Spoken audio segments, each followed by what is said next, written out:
তো hello guys, আজ হচ্ছে আমাদের 30 দিনের চ্যালেঞ্জের চতুর্থ দিন। আজ আমরা শুরু করছি। আজ আকাশটা খুব সুন্দর রয়েছে, দেখাচ্ছি আপনাদেরকে। 2000 years later. ওয়াও, আজও আমাদের ফার্স্ট অর্ডারে 20 টাকার টিপ পেয়ে গেলাম।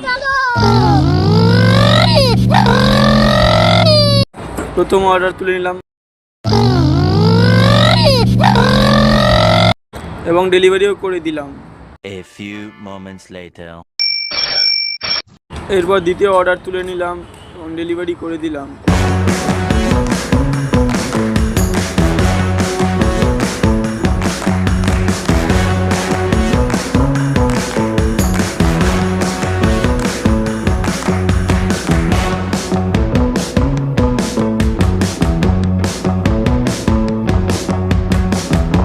তো আমরা লাস্ট অর্ডার এই রেস্টুরেন্ট থেকে পিক আপ করলাম এবং এই দাদাকে ডেলিভারি আজকের মতন কমপ্লিট করলাম এবং কাল জানানো হবে যে কত টাকা হলো তা পিন কমেন্ট জানিয়ে দেওয়া হবে।